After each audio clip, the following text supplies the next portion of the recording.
Leading up to the introduction of the new framework, there's been some confusion around exactly what achievement is graded as and how it's defined by the Ofsted teams.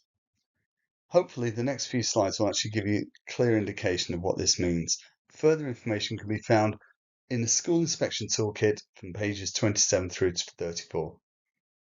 So, the achievement evaluation area considers whether your school provides high quality education that gives all pupils, and here we have highlighted those key groups which they have highlighted: disadvantaged pupils, those with special educational needs, those known to social care, and those facing other barriers, the necessary knowledge, skills and qualifications to succeed.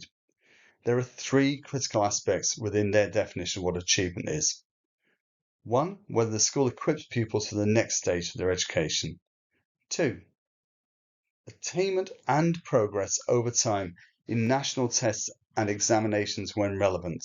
This is particularly because when Ofsted teams come to your school, the only information they have is what's nationally available. And thirdly, the progress pupils make across the curriculum from their starting points, ensuring they know more, remember more, and are able to do more.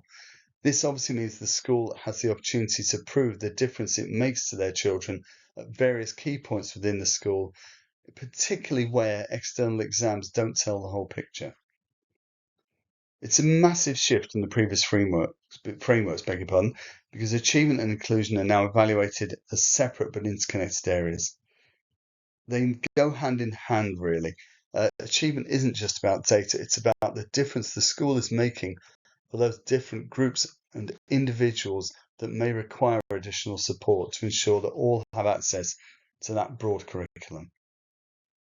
So in terms of what data gives inspectors to make a decision about quality of education within the school, they'll look at what the public data indicates about achievement over time, and they use this as a starting point for discussions with their leaders about what achievement looks like. They'll also look more deeply as to whether this provides a true picture of what achievement is like across the school. So, for example, if there are very small cohorts, they'll also be aware of data's gaps or limitations. Inspectors know that public outcomes may not always reflect the true achievement of pupils in every year group or of some groups such as pupils with SEND.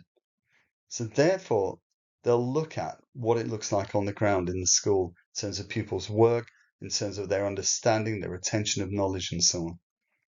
They'll look at how compelling the picture presented by public outcomes is. So, for example, they look at consistency of outcomes over time, whether performance is in line with or exceeds or falls below national averages.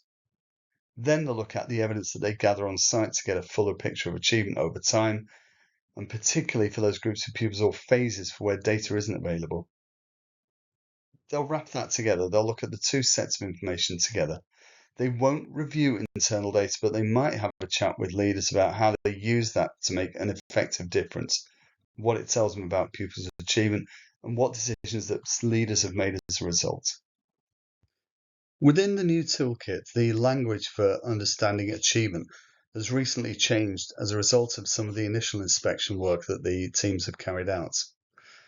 They're trying to look at the different contexts. So if you look at, for example, the expected standard in the first paragraph, they use the language such as, on the whole, pupils are ready for the next stage of education.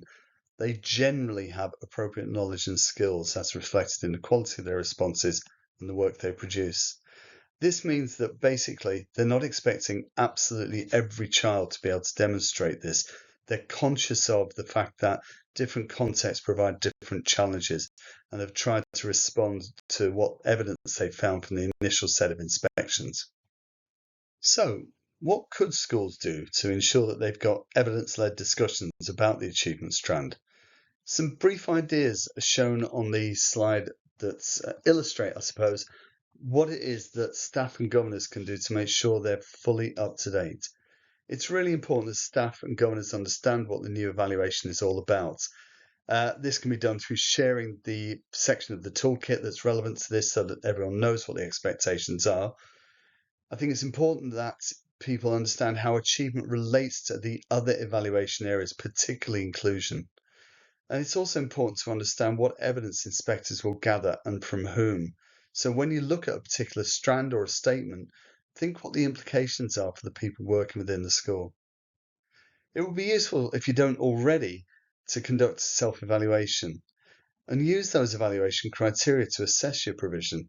What does data tell you about achievement over time for all of your groups?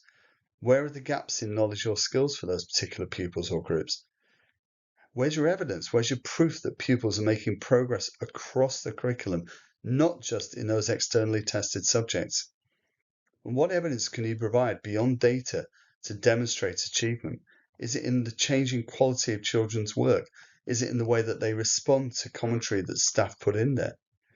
And how well prepared are pupils at key transition points, say between key stages or just before transfer to different schools?